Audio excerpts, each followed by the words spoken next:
So if you need engagement, you need to do what's tried and true. The only thing holding people back from using viral frameworks is ego. The other day, I got on a call. This guy has 1,000 followers, only talks about poker. He's like, I like to talk. Back when I was doing Ghostwriting, I'm like, sure, whatever. I get on a call. The guy only talks about poker. Turns out he was the owner of a 9-figure Amazon brand of shoes and like vests. Like I would have never guessed. I probably bought from the guy at some point. But it's that's what I mean about like whale bait. It's like thinking about what are the people that I want to attract, thinking about that what is in their minds, but they haven't been able to put into words. And it's like it's hard for me to explain how to do the thing, but once it's done, it really helps because there's a lot of unsaid bullshit in every industry. And if you are the guy that says it, you automatically become kind of this pioneer, somebody that kind of goes against the grain, and everybody will cheer for that level of like kind of underdog angle. And you know what content pillar it is? To find a trending thing in your industry and then give your hot take that you disagree with it. It's the trending pillar and it's the opinion pillar. Super Saiyan 2 right there. Well, there you go. We talked about this as the pesto pillars. For anybody who doesn't know pesto, let's see if I got it. So pesto is personal. What's E? Expertise. Expertise. S, you know what? You explain it. I don't really know. Social proof, trending, and opinions. And the best level 1 of content is just familiarizing yourself with having a good amount of all 5. And then level 2 is when you know how to combine the pillars. So like a personalized thread about a trending topic with your opinion on it, right? Like you can really go really powerful if you use them. And then the last level 3 is when you're doing it, but unconsciously. It's not deliberate. It's like you just think in the pillars, you think in tweets. And by the way, like this level of marketing is not something you evolve into. It's like it's like a state you tap into. It's like at some point you can do it, but it's not like you can do it on command. If you don't feel it, maybe right now we just went for a walk, we had some kava, we're like kind of chilling. If right now I'm like Marcos, like write a million impressions post. It's not like you're gonna command it, but it's like a state you tap into, you know? So like sometimes you feel like I'm not doing that well, I must be a shit marketer. Yes and no. You are a shit marketer for those 30 minutes that you're trying to force the thing, but not forever. It's pretty good. Good stuff. We're gonna clip that shit. It's gonna be a clip. Yeah. All right. Let's keep going. Let's see what you got. So something we do might be helpful. We only take calls on Mondays. Now I'm doing Mondays and Wednesdays sometimes, but the act of batching these calls, it's a hack. Like it's kind of miserable that day because you're back to back to back. And you have to be on your A game, but there's 2 benefits to only having calls on Mondays. Number 1, you don't have calls 6 days of the week. And number 2, you lose weight because you don't have time to eat. So you just do the whole thing, especially if you're in a cut, actually works because you're not thinking about food while you do that thing. Yeah. Especially, and for me too, it's like for me, I don't know about you, but when I'm on calls, I just can't be in a state of like creativity. And I can't really think innovative and creative when I have calls. So for me, it's like I'd rather sacrifice one day for 99% of my calls. That way, the other 6 days, I can actually be creative, think of innovative ways to move the business forward, think of new ways to market, think of new caps lock frameworks, etc. Listen to the last podcast for that framework. How many calls do you have on Mondays? My bare minimum is 12. And that's if I don't have sales calls or impromptu calls. So my bare minimum scheduled calls is 12. And that's because I have 1, 2, 3, 4, 5 team calls or 6, 5. I have like 5 team calls and like 8 client calls or something like that. It's something crazy. It's not. Well, that's how you do. And then I have jujitsu after. Wait, right? Do you eat? I eat. I have like a 1 hour gap at like noon where I'll eat and then I eat dinner. Oh, well, that's one way. Like you said something to me about dinner. Last night at dinner. He said, "Yeah, we're trying to look for someone who like to hire or someone to partner up with. That, by the way, JK, is the opposite of you." Wait, what? You said that to me. It's like, we're looking for someone who's the opposite of you. Oh, Like, yeah. what I do you get it. mean, Yeah, bro? The opposite of me. Or like somebody was like trying to scale, like Yeah. I got down the scale route. The way I tried to do it was kind of flawed. It was trying to get closer setters. Now I don't do sales calls. I don't have setters. It's all with a Google Doc. I just sell with text. Yeah. And I just love it that way. But I was not a fan of that. Like back then, it did make a lot of revenue, but we incurred like 40,000 plus in costs. And it was some heavy shit. And it took like, honestly, I was really afraid of switching because I thought that was the only way you could do it. And often that's where a lot of my anxiety comes from. It's I know, well, I've only done it this way. Like, bro, like when I caught the first time, I was terrified to bulk. I'm like, I'm gonna be fat, and I hate being fat, and I lost all this fat, and I hate it, and I don't want to change it. Same thing with this business model. I don't want to change it, but when it's like sometimes a coach had to give me permission to JK, it's okay to change it. You can change your business model and you'll be okay. And I switched to the whole less scale. And now I just want to hit 100K profit per month for myself. And, I'll take step 2 from there. But for now, I'm really not interested in scale. But Marco said, I am. He wants to get team members. So we actually run kind of very different businesses. Yeah. And JK, one day when he comes to his senses and wants to go and scale to 2 million a month, he's going to be one of my clients. But if I just post, yeah, actually, guys, I've had a ghostwriter all this time. It's Marcos. Yeah. It would go so viral. Like the number one psyop on money Twitter. And I change my mind all the time. Somebody was like, but JK, you used to think giving value for free was the way. Now you don't. And you used to be a ghostwriter. Now you're not. I'm like, yeah, I changed my mind every 30 minutes. This is the Change My Mind podcast. Yeah. I don't know the podcast. Yeah, but I don't know the podcast. Like, yes. If anything, it's a sign of I think it's a sign of an intelligent man when you can, I sound like Andrew Tate. It's a sign of an intelligent person when you can change your mind on topics and just admit, like, I was wrong. I can do it a different way. What was something you were wrong about? Ooh, that's a good one.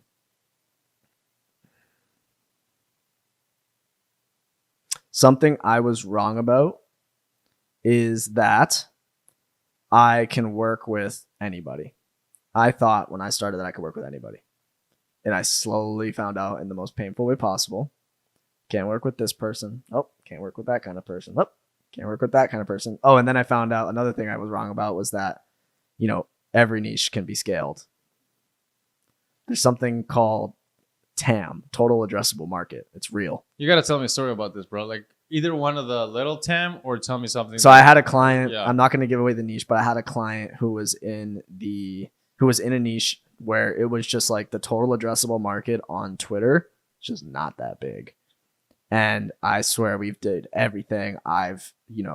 We bought ads, we bought retweets, like all sorts of stuff. There's just like not enough of this market on Twitter specifically, just not growing, just not getting engagement. Nobody gave a fuck about that niche. And this is one. I've had another one that was a completely different niche where this was a completely different problem. The first problem was that guy was under 1,000 followers and we just could not grow him. I'm just like, we cannot get traction no matter what we do. We would go viral, boom. If we went viral, if we went like super mainstream tweets or threads, people would click his profile and not follow him because he was just in such a niche. And then if we went super niche, we just wouldn't find enough people to follow him. I swear, like all 800 people in his niche followed him. And I had another client who had like tens of thousands of followers where in my opinion, I just think he hit the ceiling. I think the entire market that was interested followed him already. We sent out 1,000 DMs in terms of like a DM campaign. Bad. Like there's just no interest. How do you deal with that? Like you're doing a done for you service, doesn't work out. And yeah. You're like, shit. I mean, I set expectations. I set really good expectations, especially for clients in niches like that. Like those niches they obviously weren't like like bread and butter, like education info products, like where I'm like, oh, I've done that like 20 times. I know I'll scale you. It wasn't like that. You know what I mean? So my expectations from the beginning are set much differently. It's like, we're going to try it. Like, I think we can get these results for you. This is what we're getting for other clients in different niches. But admittedly, I've never worked with your niche. And I set that expectation up very early, and they know that they're investing and it's a risk just like any business. I don't set guarantees in the same way that I don't set commitments. So that person who came and worked with us for a month was not locked into, for example, $15,000, $20,000 for multiple months. They were only locked in upfront for 1 month. And at the same time, I didn't guarantee them the results. So I think it's setting up those expectations. And then at the same time, at the end of the engagement, it's a little awkward. But when you're a CEO, you got to have these difficult conversations like, hey, man, we didn't get the results that we wanted. Admittedly, like I could keep trying. And like I've given a few free weeks to try and like turn it around. Like instead of 30 days, I'll go 37 days or 40 days. I've done that a couple times. I'm like, hey, man, admittedly, like the results are just not what we'd like. I personally am not even sure that it's going to be possible to scale with our method, with your niche. I'm open to trying another month if you'd like, but again, I'm just not 100% confident with your niche, and they've fully respected it, and they're like, wow, that's like really cool of you to be honest and transparent, etc. Because in this industry, most people are pretty slimy. Did you refund? No refund. Because you didn't propose it in the beginning. I didn't propose it, and I've offered a refund. I've offered refunds in the past, and they just said no. So this time I didn't even. Good stuff. I have a thought on this. Like, if I'm listening to this and I'm unsure about my niche, I may be like, well, do I change it? Do I not change it? What do I do? And I have kind of a maxim for this. You don't choose the niche. You let the niche choose you. So let's say you run a pizza shop. I'll run an email on this. Let's say you run a pizza shop and sales are not as good as they could be. So you take common niche advice that you hear on YouTube and you think, who is the target market for this? Maybe somebody who has money, who needs to eat pizza fast, and they have the requirement for that. Doctors, they have money. So now you rebrand for pizza for doctors and you put it on your slogan. But then the wealthy lawyer, the wealthy banker, the wealthy marketer are going to look at that and think, that's for doctors though. It's not for me. And then because you niche down, you lost on all of that potential. Whereas maybe you will encounter the same problem Marcos's client had, that the TAM is just too small. So I'm a bigger fan of thinking, okay, I'm making these pizzas. What is the most popular pizza? And then you make more of that. And then you let the niche come to you. You start with the offer first. You don't choose a niche. I'm going to go for wealthy veterinarians in Idaho, right? You let a niche choose you. You put the offer out there and you analyze, well, who is responding? I don't know if you started off like this, but you did, you did the ghostwriting and the monetization. Did you start with like experts, coaches, and consultants in mind?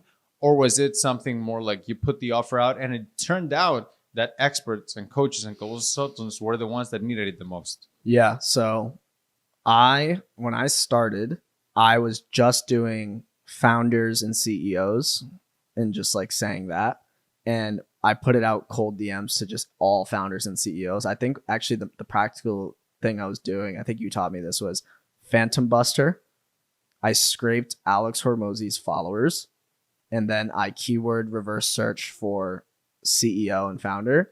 And then I cold DM'd every CEO and founder, and then I would grow their following.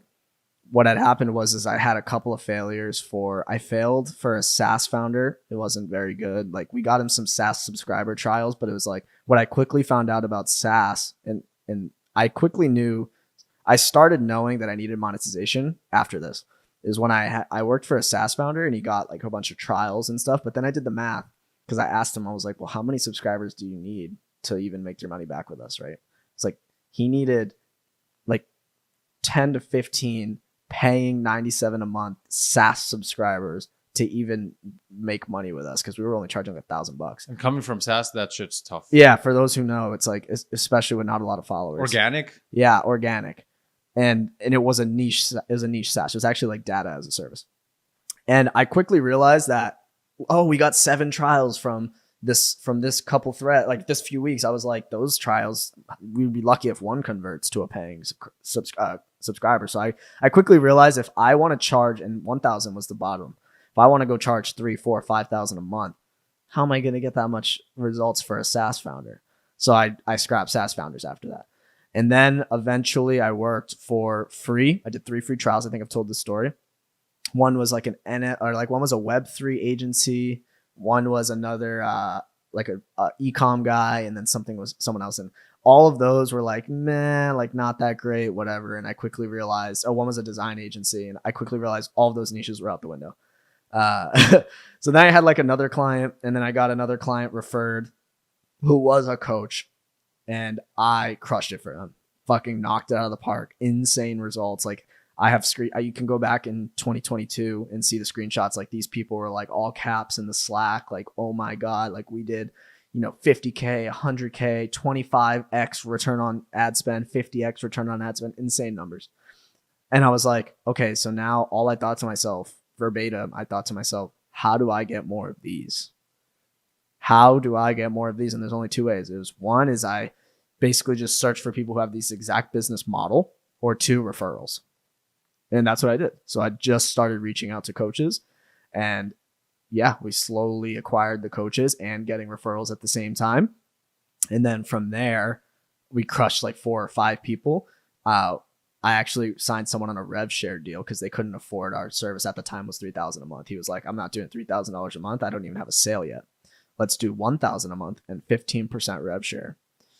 I was like, fuck, it feels like a big step back. And I forget who told me, but I knew rev shares are only good if they're on top of your retainer and not in place of your retainer. So this is a piece of practical advice for early people: is you don't do rev shares in place of your retainer. You do a retainer plus a rev share, because all you're doing is taking on risk. So that was a risk, but I knew I was still pretty early in my business, like maybe like 6-7 months in. I was like, you know what? I'll take a shot. It's my niche. Let's do it. Call it 4 months later, we were doing like 60K in sales for that client with, 15% rev shared. We ended up doing a negotiation where we now negotiated down to, it was like down to 5%, and my retainer went way up. And yeah, to this day, we have a rev share and a high retainer for that client. And he referred me another client who I got a rev share with that person. I did the same deal. I was like, he referred you, I'll give you the same deal as him. Let's put a contingency. So this is another practical tip you can do, is you can put a contingency in your contract. So I did a handshake contingency because I did not fucking write a contract with a contingency. So I did a handshake contingency. Basically, it was $1,000 a month plus 15% contingent on when we start making you a certain amount of money. I forget what the number was, maybe like 10,000. Whenever you make this certain amount of money, that contingency activates, and we will go up to like $3,000 or $4,000 or $3,000 a month, and then the percentage will go down to 10%. And I hit it, crushed it again, because again, this is the same niche. To this day, I've had this client for about a year. Do I know him? Yeah, you know him. We've talked about him earlier. Oh. All these clients, and this person referred me. This person has referred me another client, and again and again. And all I did is basically, it's called I don't know what to call it, like case study stacking. All you do is you get a case study, use it in your marketing to get another case study, use it in your marketing to get another case study, and over and over and over. And then it avalanches. And now you have a nailed down niche, because everyone in that niche knows that you've done it 4 or 5 times in a row, and it gets easier and easier and easier to close sales in that niche. Case studies is a good point. I think you made a good point. I think case studies are useless if it doesn't have one thing, which is context. If you provide context to the case study, it hits. If it doesn't have context, doesn't hit. Example: if I post somebody making $10,000 a month, okay, like you just swipe it. It's like, it doesn't matter to you. But if I say this person has 500 followers and he is making $10,000 a month, because you have context, you put yourself in that position and you understand how that works. This is why case studying is another example of storytelling, because you give people context in what that situation was, and then people put themselves in that situation. So to me, it's like I could put 2 of the exact same case studies, but in one of them, oh, there you go, it's moving now. Well, Marcus, we're gonna need to get closer now. We only got like 10 minutes left anyway. We're fucking kids. Okay, so I'll say this was the niche and this was the how much money they made. Then it hits. But if I don't put it in the other one, people don't care. Like giving context to stuff is good. That's one thing you mentioned. Second thing you mentioned about that I want to point out is you don't choose the niche chooses you. Because I started with agency owners and consultants, mostly helping people out like that. But I don't want to say that 100% of the people I help like crushed it, right? Doesn't happen like that. But I noticed that some people had a cap. Some people were doing well, but they wouldn't keep doing well. And I'm like, why are you not getting any more clients? They're like, because we're capped. I'm like, what do you mean you're capped? I can't take any more clients because they were in agency and they didn't have the systems to support it. They were a done for you kind of deal. Whereas consultants could take way more people. The upside that I could provide to them was way higher.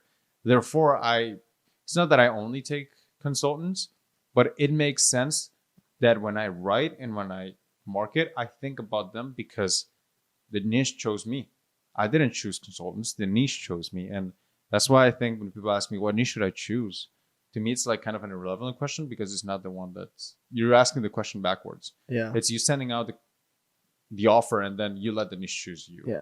Consultants have the highest lifetime value for you. Whereas an agency, once they get capped, they're good. They've kind of completed their life cycle with you. Whereas the life cycle with a consultant for you could be 3, 4, 5, 10 times longer. Yeah, well, there's that. And the third thing I want to point out is this insights wouldn't have happened if we didn't move before trying to get clarity. Imagine we ask a coach or a consultant, man, like I have agency owners and consultants, what do I choose? Or Marcos is like, do I do rev share? Do I do not? It's like we couldn't have arrived to the answer if we first didn't act. So when 95% of the people that like come out to work with me, I asked them on their forum, what would you like? Like, what is something we can help you with? 95% is, I just need clarity. Like, that's the main thing. I just want clarity. But clarity is always step 2. It's like riding a bike. If you want to stand on the bike, the first thing you have to do is you got to move it. Like, you got to be able to move the bike because in motion, it's harder to stabilize than if you're standing still.